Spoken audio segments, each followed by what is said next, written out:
Slow dissolve. Did you want to, Carrie Ann has a headache. You want to go lay in a room that's dark? All right. Bye. Everyone say goodbye to Carrie Ann. Bye, Carrie Ann. You did really great today. What happened to W? So much. He had to leave at noon. Oh, I didn't know that. Beforehand, I'm sorry. Did you let him know that the show would go to noon? Yeah. Okay. He said, I assume if I'm quiet, I can just let myself out. I said, yeah. Okay. That's too bad. Assume that you can I wanted be to quiet. talk to him after the show. I feel bad now. Yeah, no. Move. Who's up first? Decent show. So first off, I wanted to say shout out to Tars/Colton. Tars is the one who builds our chat room. We're running beta chat today. I had no unexpected drops. Tars, you may see, or Colton, you may see my Ben Credible name pop out. That's because the iPad will go to sleep and I won't catch it. Then I'll have to wake it up. Then I have to log back in. So no drops in the beta chat whatsoever. It was buttery smooth for me this week. It was great. But in addition to that, he actually got the YouTube integration going. So now in our chat room, if you're on YouTube, we can see what you're saying on YouTube. Huzzah. If you're on Twitch, we can see what you're saying on Twitch. Huzzah. And if you're on the main chat room, we can see what you're saying in the main chat room. Huzzah. So that is pretty awesome. Actually, I just realized John is still with us. Watch this magic trick. It didn't work. Dada and I are not as in sync as I thought we once were. So John is still there. I did want to say goodbye to John and see if there were any final comments from him. But so wait, hang on. We'll remove that. We'll go. Boop. There we go. There you go. Whew. We're getting better. Getting better. That's all right. Oh, hey. And John is back. There he is. Hey, John. So yeah. I don't. Sorry.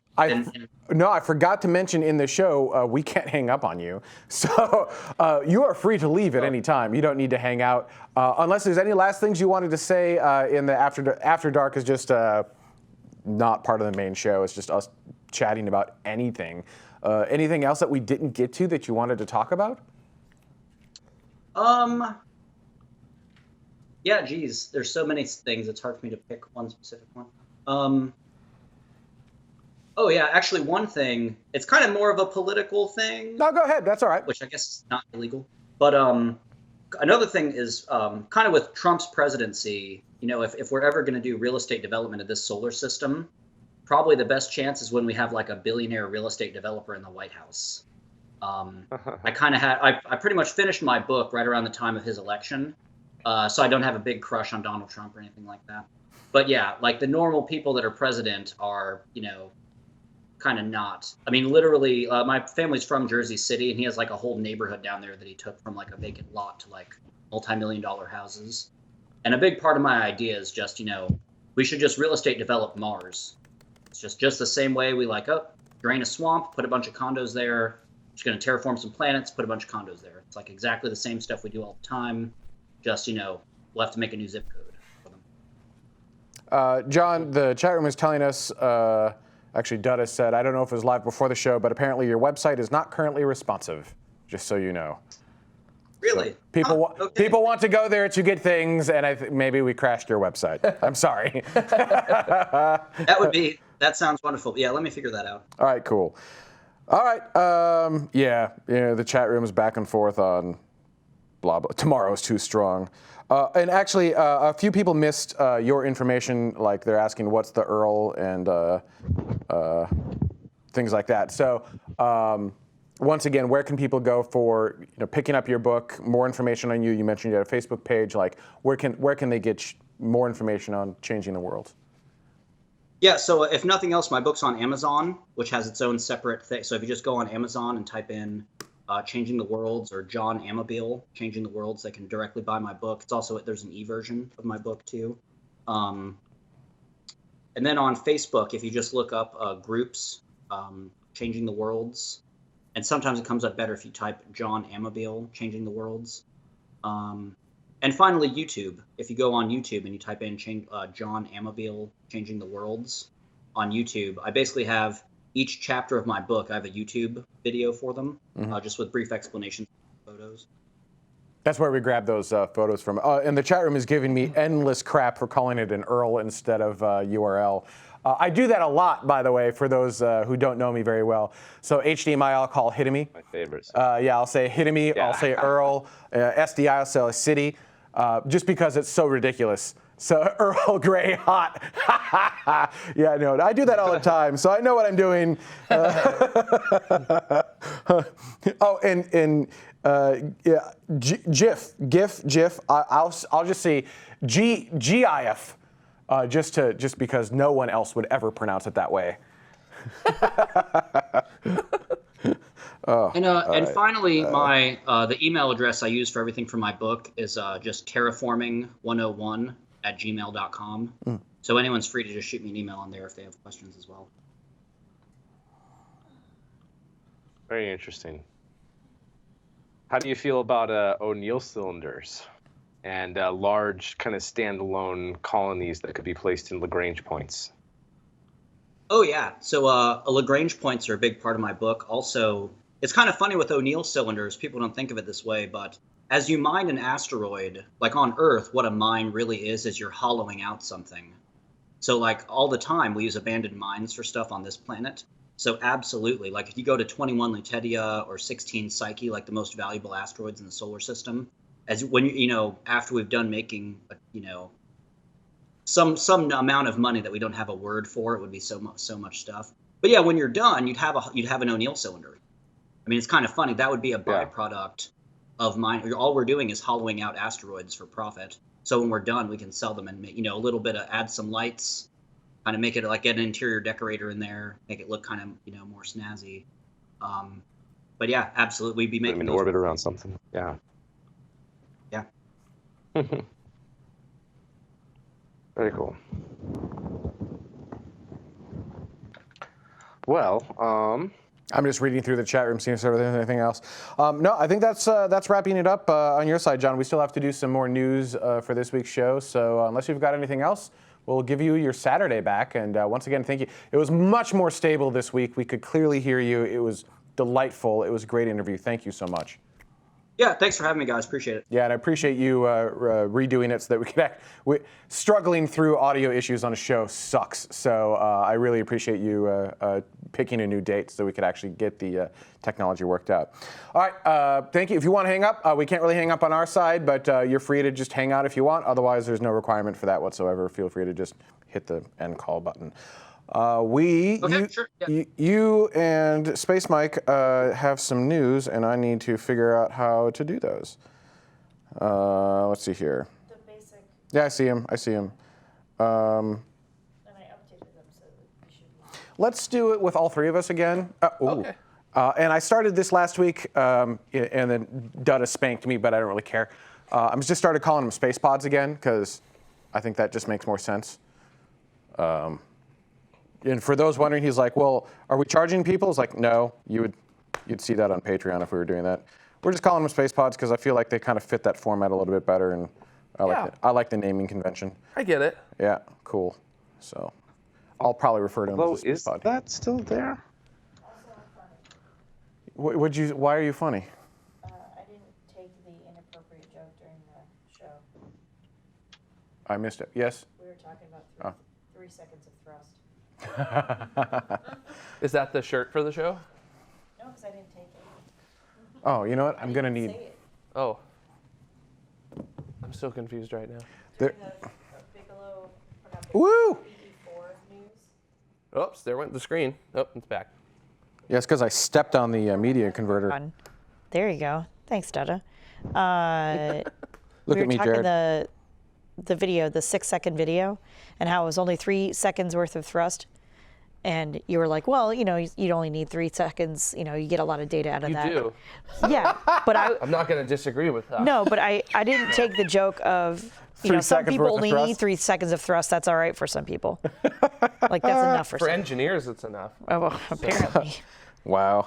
I mean, it just depends on how many channels you have and what the sample rate is. Wow. Wow.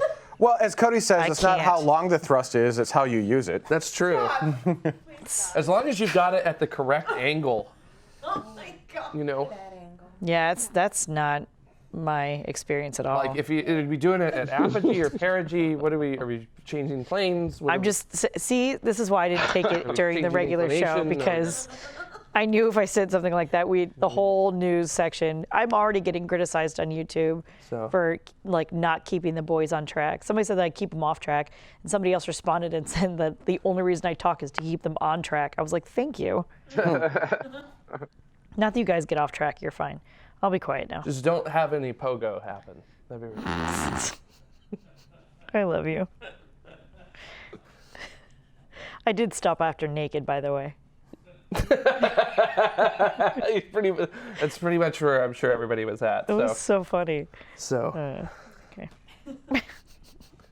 Yeah, I realized as I sent that tweet, and I went, nobody's probably going to read that one. So. Nope, I did. Cody had a pretty funny comment on YouTube, kind of going back a little bit, which is, I found the plot for the new Austin Powers film, Dr. Evil gets into space real estate. That would actually be kind of funny. There was someone else on YouTube who was said hi from India, and I think is a first-time viewer, but I've lost your comment, so I'm sorry. But hi, India. But hello, India. I know it was back there a little ways, and thank you. There you go. Let's see here. All right, so we've got a couple news items. Space Mike, you want to start with you, or do you need a minute? You good? No, I'm good. All right.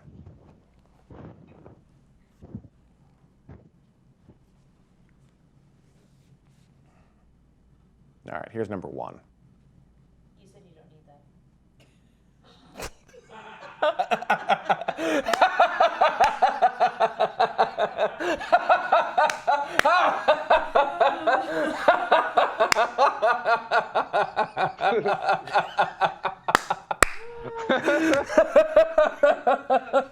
For those of you who couldn't hear me, I said, you said you don't need that, because I do that every freaking week. And then he goes, I don't need that. No, just go whenever you're ready.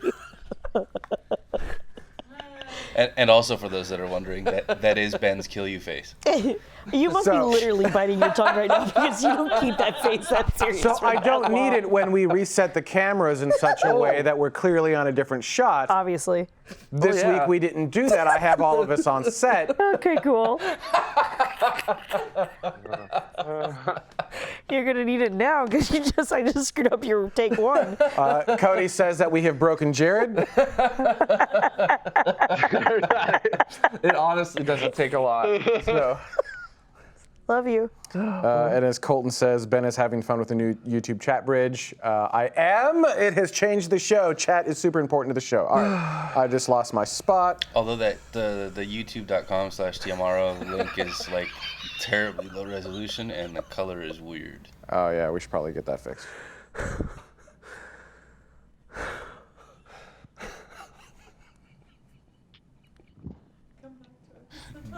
Jared.exe has stopped responding. Jared has a laughter buffer overflow. Johnny Boy says, I love Jared's laugh. Okay.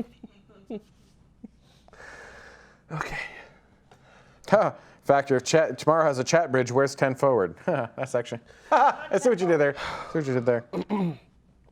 All right, ready? Soma Bar's coming soon. Yeah, it is coming soon. All right. Ready, Jared? Yeah, I'm good. So. All right. That's still number one. We never got into one. We never got one. All right.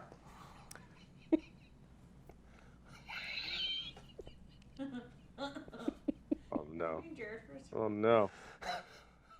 Sorry. Yeah, but it doesn't help when you stare at him like that, because you're just adding to it. Just saying.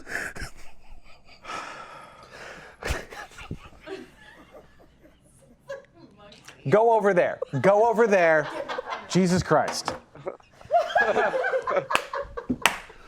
Pete's sake. Mute his microphone.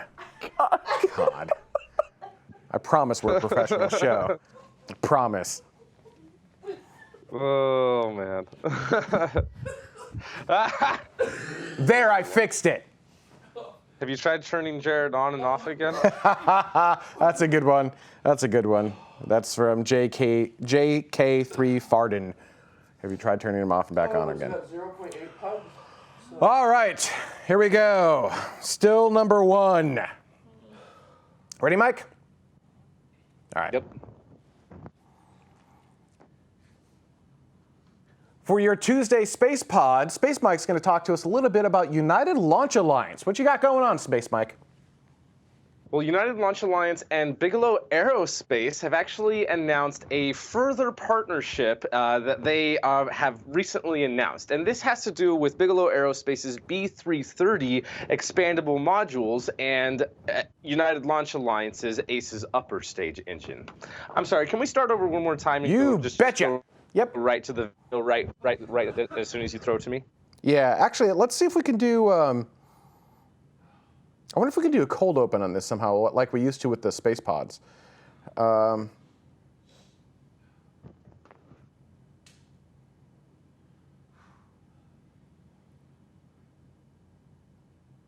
we'll just go. No, that's too much. That's too big of a change this late in the game. So, all right, ready? Here's number two. Ready, Mike? Okay. Yes. Do you need a minute, or are you good? No, I'm good. Okay. This is your Tuesday Space Pod. Space Mike, you've got some news about United Launch Alliance and Bigelow. Yeah, that's right. United Launch Alliance and Bigelow Aerospace have kind of announced a further concept that they have to further their partnership along. And what they want to do is launch a B330 expandable module on United Launch Alliance's VULCAN rocket.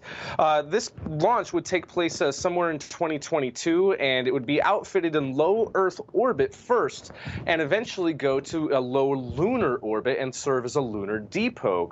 Eventually, what they want to do is they would first launch it in the Vulcan 562 configuration and test it out in low Earth orbit and work with their other commercial partners as well. Specifically, their partners like SpaceX and Boeing, and send some of their commercial crew vehicles. And I, for one, would love to see a crewed checkout flight with maybe a paying tourist on board to help pay for some of the expense of this mission. But once the B330 is fully operational, United Launch Alliance would launch 2 more Vulcan ACES upper stages, each carrying about 35 tons of cryogenic propellant to low Earth orbit. And once in low Earth orbit, all of the cryogenic propellant, they would rendezvous with each other, and all of the propellant would be transferred to one of those. Sorry, ACES Mike, I'm going to stop stages. you. Sorry, Mike. I need you to raise your microphone up. When you're moving your arms, your microphone is scraping against your shirt, making a lot of this. And it's super distracting. No, it's all right. But since we have an opportunity here to reset, otherwise you were great. You were great. Maybe even higher. Bring it all. Can you? Not that it's really easy, but bring it up a good like 3-4 inches.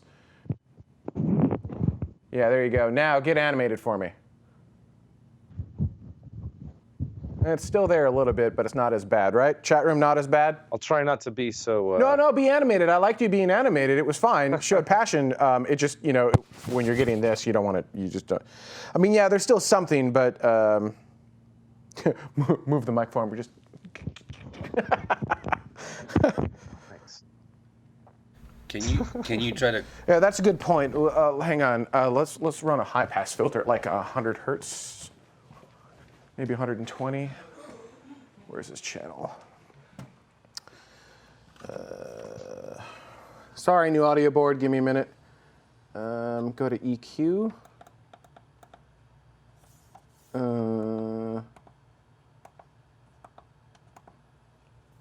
Okay. EQ.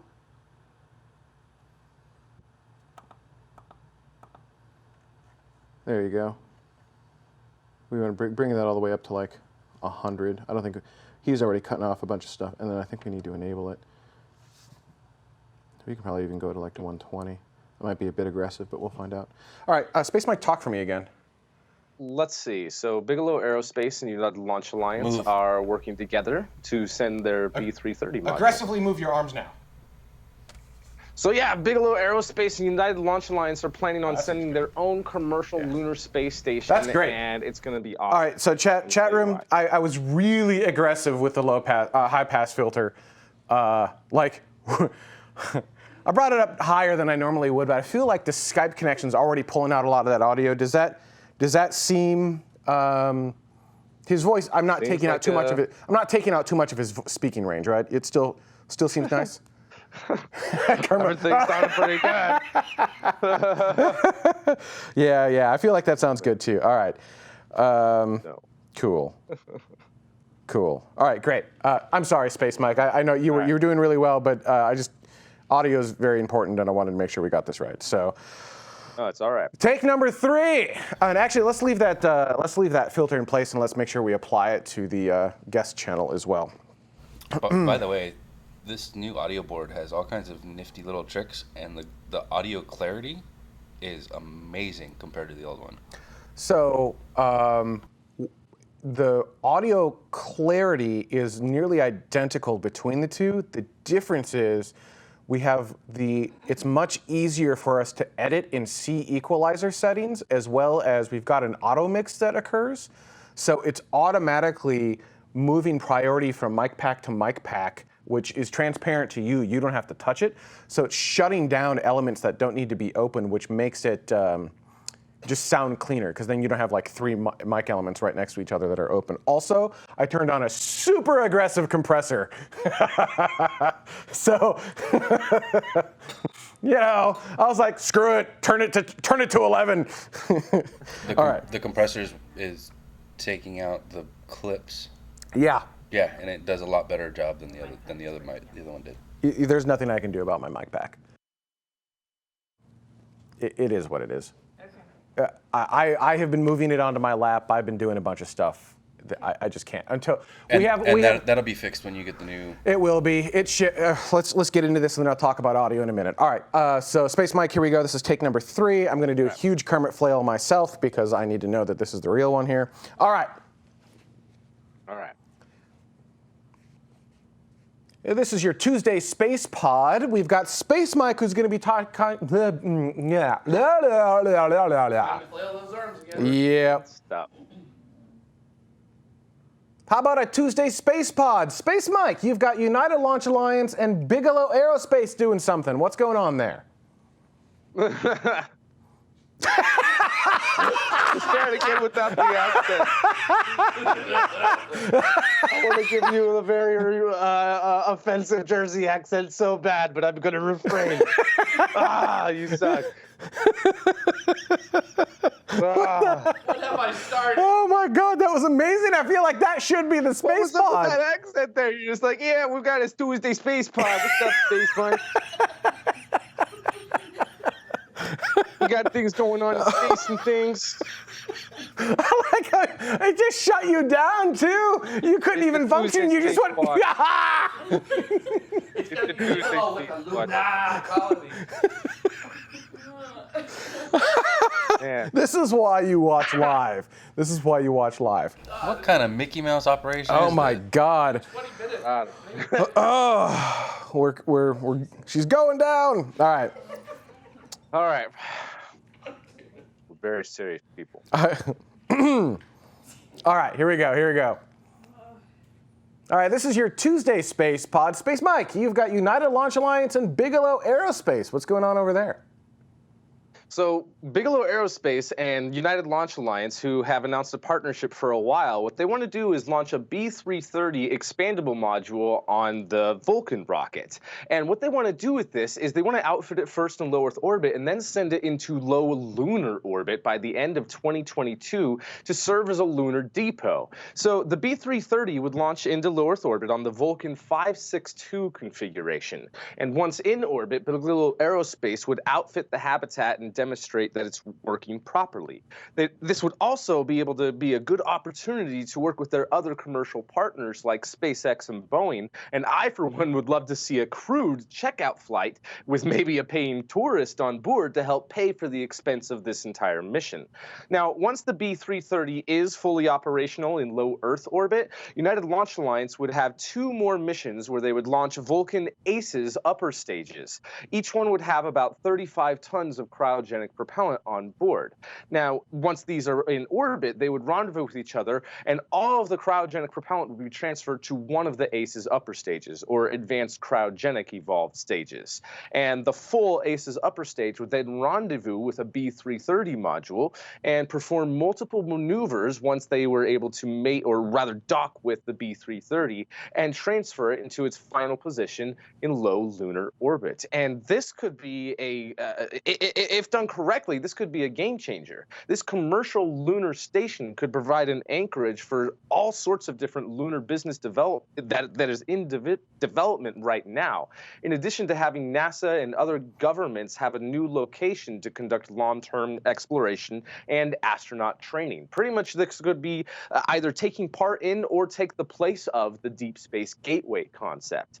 Either way, this idea could really capitalize on the current lunar momentum going on right now. Now, I really hope that Bigelow and United Launch Alliance, with their own Cislunar 1000 ambitions, will build all of the pieces of this and launch it without the need for NASA to pay for it along the way, like a fixed price contract.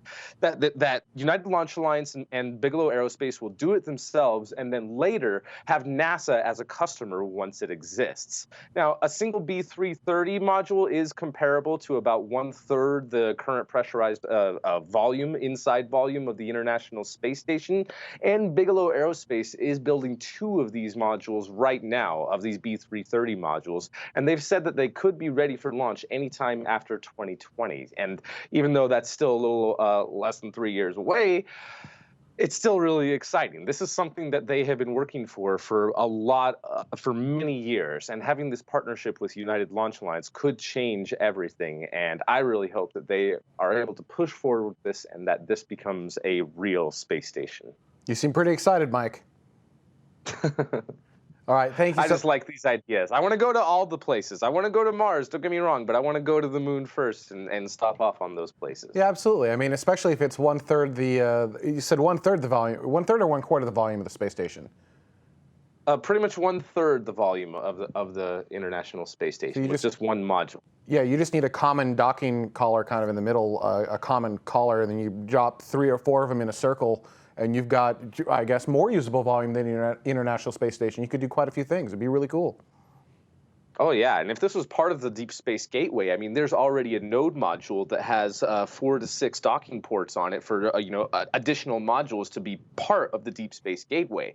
Dock 2 of these B330 modules to the Deep Space Gateway, and boom, we have something that's almost the same size as the International Space Station. So, at least on the inside for the astronauts. Awesome. Thank you so much, Mike.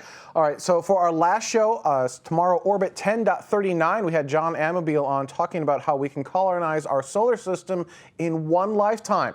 Check that out. Otherwise, we've got live shows every Saturday at 1800 Coordinated Universal Time. I forgot to do the whole like and subscribe BS that we should be doing. All right, thank you, Mike. I'm going to roll your hologram out of the shot now. That's all right. Good job. That was a good one. We got through it. We got through it. You did it. We did it. All right. Oh my God! There goes Space Mike. Oh my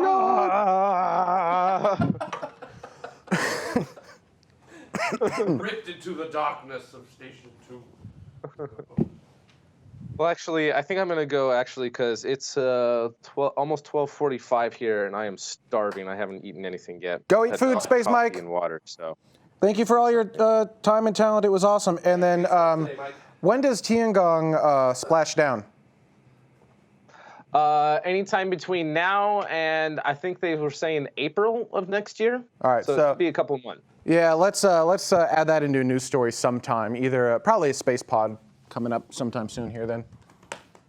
Mm-hmm. Okay, thank you. Have a good one. See you, Mike. All right, sounds good. Bye. See you later.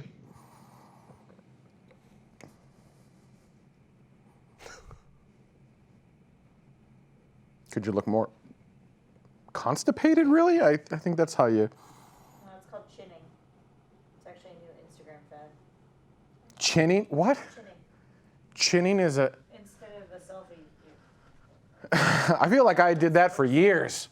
Ah. No, just having a double chin doesn't count. Oh, I thought it did. I thought that's what we were talking about here. All right. You going to be able to do this? Are you? Yes. Of course I am. So. Ready? Yeah, let's do it. All right, your space pod for Thursday. We've got Jared on.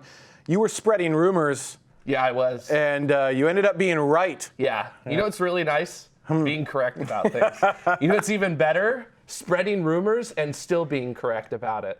So, hey, that's pretty good, right? So, a couple of weeks ago on the show, we did a space pod about rumors coming from the Laser Interferometry Gravitational Wave Observatory, LIGO and Virgo, possibly detecting two neutron stars colliding with each other. Well, guess what? The confirmation came. Yep, we actually detected the gravitational wave from them. And the gravitational wave was detected on August 17th by LIGO in Hanford, Washington, and Livingston, Louisiana. They have 2 detectors at LIGO. And it was also detected by the Virgo gravitational wave detector in Europe. Now, it was determined that we were detecting the final seconds of 2 neutron stars orbiting around each other just before they collided. Those neutron stars, they're the cores of stars that went supernova but didn't have enough mass to create a black hole. And these neutron stars, they're roughly the size of a city, just about 16 to 20 kilometers across. And if you pulled a teaspoon's worth of material out of a neutron star, it would weigh more than Mount Everest. So this right here is a great use of the data by Georgia Tech, showing you the neutron stars colliding and the gravitational waves on the right side right there as they come out of the neutron stars. Now, what was so cool about this gravitational wave detection is that the previous ones, as you see in this here from the University of Oregon, were seconds long. They didn't actually last all that long. They were momentary blips in time, if you will. But this gravitational wave detection of the 2 neutron stars colliding, it lasted for nearly 60 seconds. This was a very long chirp involved with these gravitational waves. Now, these 2 neutron stars that collided, they had different masses. One was 1.6 times the mass of our sun. The other was 1.1 times the mass of our sun. They were approximately 130 million light years away in the galaxy NGC 4883. And if we listen close enough to the video that we have right here, we should be able to hear a quick chirp from it. Any second. It is. There you go. That was the chirp that we got from it. So a very interesting one. Now, unlike the previous observations of gravitational waves, the passing of these was highlighted by the detection of gamma rays from the European Space Agency's Fermi Space Telescope, and only mere seconds after the gravitational waves were detected. So someone in the comments on our Rumor Space Pod actually asked if gravitational waves travel at the speed of light, and this detection of light 2 seconds after the gravitational wave tells us that they do travel at the speed of light, arriving first. This is, yes again, another proof that Einstein's theory of general relativity is correct. So with LIGO and Virgo's gravitational wave detection and Fermi's gamma ray detection, scientists actually narrowed down the location almost immediately where this gravitational wave occurred. And within several hours, we had over 70 ground-based telescopes and 7 space-based telescopes aimed and observing NGC 4883. And this right here is the actual data from the Hubble Space Telescope that we saw in visible light. Now, the amount of data that we gathered on the single event is immense, and we're literally going to be working with this data for the next few years. But one of the most surprising initial findings in the data isn't just that we can now capture optical counterparts or actual witnessing of the event that caused the gravitational wave. It isn't that we've finally seen 2 neutron stars colliding directly in an event that we call a kilonova, which we've seen before back in 2013. What astounded us is that we saw the generation of heavy elements that we find here in the universe. This is not a cherry on top for the observation. This is like if you ordered a regular hot fudge sundae and you got like 6 massive banana splits to come with it as well. It's not that we didn't understand the mechanisms that generate heavy elements in our universe. It's just that we've never really seen the process, which is called nucleosynthesis, occur directly for our instrumentation. Most of the time that occurs in the core of a star or the dead remnants of a supernova. We've never actually seen the initial event that kicks that off. And in fact, this event these two neutron stars colliding made 16,000 times the mass of the Earth in heavy elements, including gold and platinum to the tune of 10 times the mass of the Earth. So now we have an answer to this. Two neutron stars colliding do generate heavy elements. This is something that was predicted in studies that were released about 5 years ago, and now we have the confirmation that our studies were correct. So an incredible amount of data was gotten, not just with gravitational waves, not just with optical counterparts, but also with the formation of the heavy elements that we see in the universe. So fascinating that we got all of this out of one event happening. So live chat room has some comments. Sure. So Green Jim says, you need a bloody strong teaspoon then. If you're going to pull it out with the weight of Mount Everest on it, that would be this less of a question, more of a comment. But from YouTube, you get a black hole if two heavy enough neutron stars collided. Actually, yes, you should be able to. But those neutron stars need to have masses in double digits that of our sun. So yeah, you actually could get a black hole if two neutron stars collided with each other. And also, if you have a star that's about 8 times more massive than the sun, it's going to end up making a black hole. So, so a neutron star is basically a star that was not massive enough to make a black hole, but still massive enough to make a supernova, and that's basically the leftovers from the supernova. So awesome. So there were two very high mass stars that had supernovas, and the dead cores of those stars eventually found their ways to each other and gravitationally spiraled in on each other and collided, and that's what we saw. I'm also very sad that this shot is ever so slightly too tight that you can't see your shoes. Lift your feet up. Your shoes are amazing. You've got like the universe on your shoes. Yeah, well, you know, it's a lifestyle when you decide to do astronomy. So. Thank you, Jared. That was absolutely fantastic. If you like these space pods as well as our live shows, don't forget to like and subscribe. Hit all of the buttons on YouTube now. You need to hit the subscribe button and the bell icon. It all really helps us. Every subscriber helps. Tell your family, tell your friends, get people watching the show. That would help us a great deal. And this last week on Orbit 1039, we talked to John Amabile about how we can colonize the solar system in our lifetime. So check that out. It's really, really cool.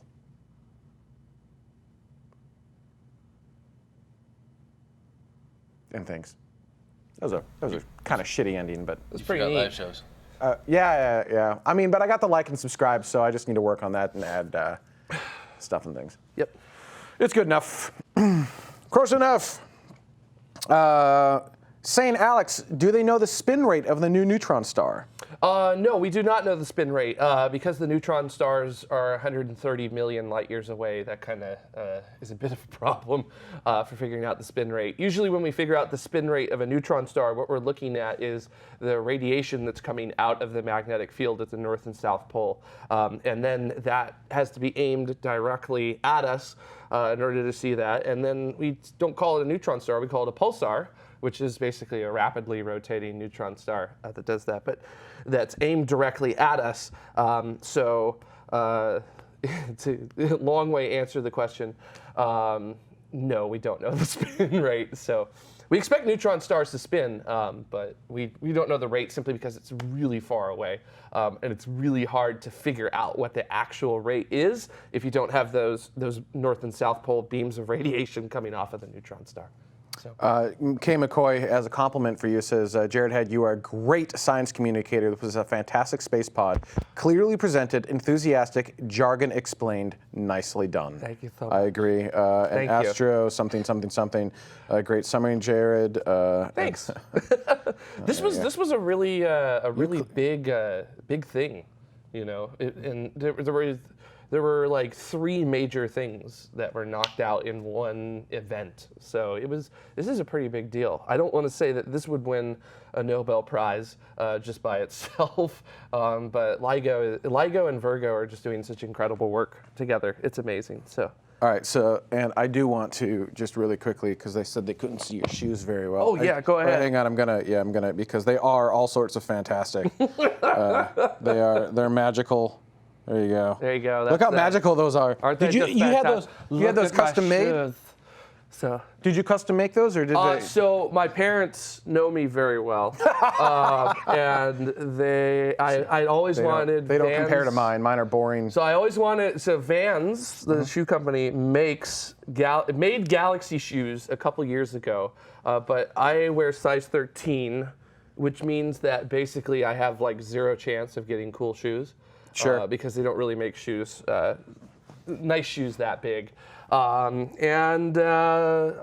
found out a couple months ago that you can buy from Vans. Vans allows you to actually make custom shoes, and you can buy them from them. And this was one of the patterns that they had on the custom shoes. So I finally got my pair of Galaxy shoes. I feel like I should just buy shoes for everyone in tomorrow, and we should all have the Galaxy shoes. Sure. So we show up all wearing. Wouldn't that be amazing? They all it takes about a month. But you can literally, there's like 50 colors, 40 patterns, and you could do whatever the heck you want, and Vans will make it for you. So it's pretty cool. You can even actually upload patterns of your own to Vans, and they'll do that as well. So. Jacob says we should have this screen on instead of our faces for the whole show. So just the shoes. We'll be talking over a pair of shoes. So wait, so it still has to be as animated as me when I'm talking, right? Yeah. So with everything that we have right here, right now, when you look right here, so look over there, and you can see. Sarge Enzyme is asking for the website. I think it's just vans.com/customs. Yeah, I think that's what it is. Something like that. And you can get it like in high top, slip-on, classic. You know, I mean, they're just good shoes to begin with. Carrie Ann has asked, can we have the Tomorrow logo on our shoes? That's actually a really great idea. I did, for those wondering, I did just order a couple long-sleeved shirts with the Tomorrow, just the Tomorrow typeface, none of the logos or anything else. So I can test the quality of the shirt, test the quality of the print, and see if we like them, and then we may start adding shirts into our store. Shoes would be an interesting thing too. I'm not sure. Shoes, you just need so many more sizes though, right? Shirts, I just need like 3 or 4. Shoes, I'm gonna need like 10. I mean, it's just so much stuff. But maybe we make that a special thing. Oh, maybe we make it, see, I try like not to be. Like a Patreon reward? I was thinking like a Patreon reward where you're eligible to buy the shoes, but that seems kind of dickish. Doesn't it? Kind of like, give us money and you're eligible to give us more money? Yeah, that doesn't seem right. I mean, even if we just pass the cost straight along, it just doesn't fit the feel, it doesn't pass the gut check on that one. So I don't know. Maybe it's you order the shoe and then we order it on your behalf. I have no idea. For the Tomorrow team, yeah, I don't know. I mean, if other people want it, something. If anybody wants to, I put photos of the shoes on my Twitter, so you can I like how you're get telling them from there. I feel a little bad. You're doing this incredible story, blah blah blah. I'm like, yeah. Need story. great. Show What me your about your shoes. I mean, they are awesome. Everybody at work, everybody at my job was just like, "Holy shnikes!" Oh, everybody at Griffith last night was like, "I want them. Where do I get them?" So it's good shoes. So. Colton wants the small Tomorrow text stickers that we use on packages. If you ever buy something from the Tomorrow store, I didn't want to spend the necessary money to have custom boxes made with the Tomorrow emblem on it and custom things, because we just don't go through that much inventory, and I would have like 1,000 of these things, and it would take me like 20 years to get rid of them, and that's a lot of money in just boxes. So I was like, or I could spend $20 on Sticker Mule and have I have sheets and sheets of just Tomorrow stickers that I stick on all the boxes, so that when you get the box or the little bag in the mail or whatever it is, it's just got a nice little branding, just a nice little flair. Yeah. And cool. We don't sell those stickers on the store. I don't know. I mean, you can get the other stickers. That wasn't really their intent. Something. Rebel is excited about an incoming. Yeah, there's actually a comet that Hubble picked up, which is the furthest away we've ever actually seen a comet be active, and it's still very far away from from us. I think it's like 20. I want to say like mid 2022, potentially, when it's swinging through. But we've spotted it 5 years out, and that's a record for a comet. But that doesn't mean that it's going to become the brightest comet ever. Comets are really tricky. I'm sure we all remember Comet Ison back in, I think it was 2013, that was going on Thanksgiving Day, and they were like, oh, it's going to get so close to the sun that you can cover up the sun with your hand and see it. Because it's going to get that bright. It'll be bigger than the sun in the night sky. And it didn't happen. The sun literally just burned it apart as it approached. Like 2 days before its closest approach, the sun just tore it a new one, and that was it. So, and that's kind of the way it goes with comets. It's really a roll of the dice as to how active the comet is going to be, because we can. It's just really difficult to predict it.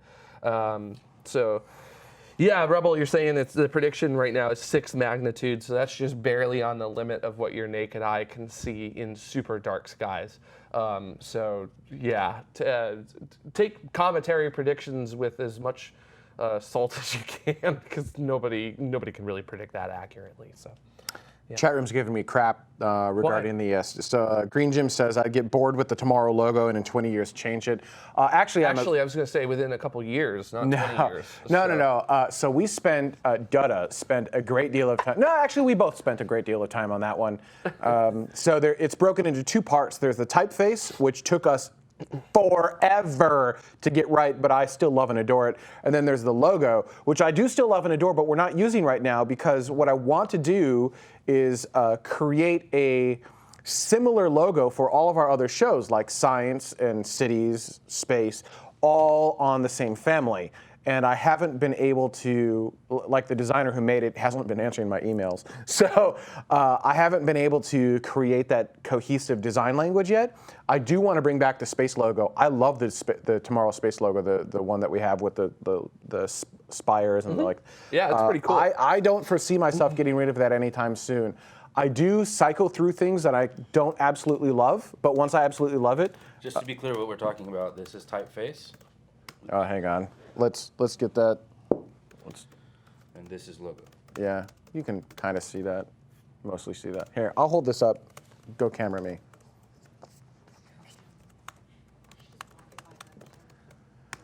Hey, Jared, you remember that tripod? Yeah, the one I used to record the rocket launches. Oh, is that why you stuff in? Unless you don't mind me like ripping it out of here every time I go to a rocket launch. I'll just buy one. So.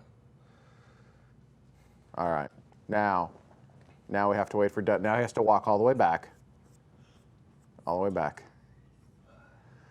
All right. Typeface. These are the stickers that I use. These are the stickers. You okay? You having a stroke? These are the stickers that I use for all of our mailings. So I just had them, print a bunch on a sheet. And so this is the typeface. And then this is the logo itself, just right. So this is the space logo. I want to use these spires and make them a common element for all of our different logos. So maybe for Science have like similar spires, but then like DNA strands going around it, or maybe like do something with the swoops. So it all has this same. You can go back. It all has the same design language. I feel like I'm watching QVC. Shoes, stickers, design language. Only 3 easy pay payments. For those who don't know, I cut my teeth in home shopping. That is one of my first. Wow. My first large national video gigs was a home shopping network. Wow. Yeah, not a small one either. Yep, they had money. They had. I kind of joke that I started in home shopping and I have been going downhill ever since. Oh my God. Anyhow, yeah. Alexa, enable the video switcher. Alexa, take camera B. I'm sorry, I don't understand camera B. This is what I found on the internet.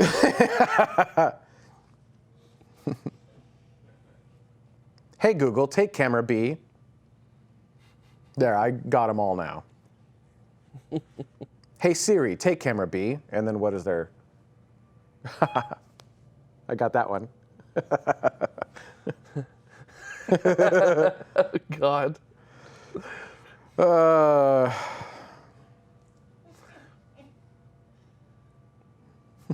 Oh, and oh yeah, here we go. Cody. Hey Cortana, take camera B. Echelon. What's his name? We had a guest in the studio today. He had to leave at noon. I won't mention his name because he's not here, so he can't defend himself. But friend of mine for a long time, and for every Company X launch, before, during, and after the launch, so at least 3 times, if not more, I would get a text message from him that said, I just wanted to say good luck. We're all counting on you. Every launch without fail. And then he decided to bring us a gift. Allow me to bring that out here. So he brought the studio a gift today. This is just the type of person he is. Is it sitting? Yes, it is. It's right here. Here we go. So this is what he brought the studio. Just brought us a pineapple, because that's what one does. Thank you, Jared. Now, for only 3 easy pay payments of, no, I'm just kidding. Ooh, it smells good. Well, it's a real. I love pineapple. It's a real pineapple. So good. Smells really Should I? I'll put this. I'll put this next to the battery. Should I jack it up and shellac it? Yeah.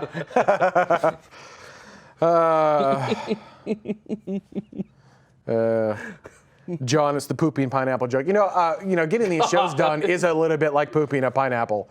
I like camera 3 shot. It's just kind of like chest. Yeah, it's just like.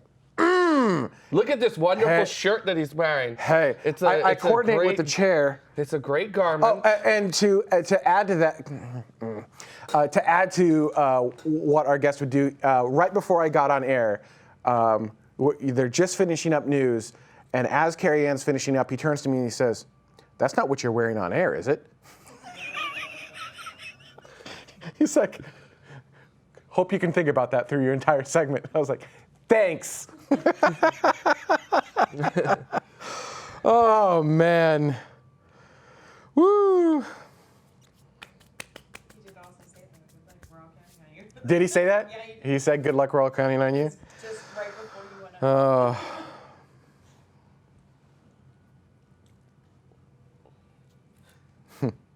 All right. Are we done? I'm loving and adoring the Carrie Ann's great. done. Carrie Ann's out. I really like how pineapple smells, and how it tastes. I mean, it's just good. It's good stuff. I was going to talk about audio. So really quick, I'm huffing this pineapple. we've been struggling with our audio packs, and I mentioned a while ago that we got new audio. We spent an obscene amount of money on new audio. That's actually not that bad when you consider everything we got. So we got a new audio board. We got new. We've actually installed the new audio receivers in each of the rooms, and we are one of the first recipients of the new 4-channel Shure Accent system. So what are you doing? Ah, dang it! Shit on me. You thought that one was good, didn't you? Wow. I'm at that point in my voice where I'm so tired that I try to laugh and nothing comes out except this like. Yeah, I had a Jared moment. Sorry. That's all right. It's all right. It's as they were mentioning in the chat room, I'm patient 0 for today. So. Thank you, Neb. Thank you, Neb. Yeah. I feel sorry for. Thanks, Dada. Thanks, Dada. Audio, was it? Helldesk is asking if the old stuff will sell for anything. Actually, the plan is to reuse as much of it as possible. So I'll probably send at least one of these mic packs to Space Mike, so he doesn't have to struggle with them as much. Just the batteries work better. I do expect that we'll have the new microphone system in hopefully by next week. I know that it shipped out this last Friday. It's a drop shipment, so I don't actually know when it's going to show up, but I don't expect it to take more than 5 days. So all the old stuff will get reused, but the new audio board does seem to be like we have a lot more. It's much easier to control the EQ. You saw that it was very easy for us to add a high pass filter. So I almost set a low pass filter. Actually, the other thing I want a high and low pass filter. You can get rid of some of these other weird extraneous frequencies. But okay. I think it's time that we leave now. Thank you, everyone. There's no topic set for next week. It's going to be a round table. So if you have ideas for the round table, leave it in the chat room. We'll get some voting or something going up for our patrons. And we'll see you next week. Bye. Bye-bye. Bye.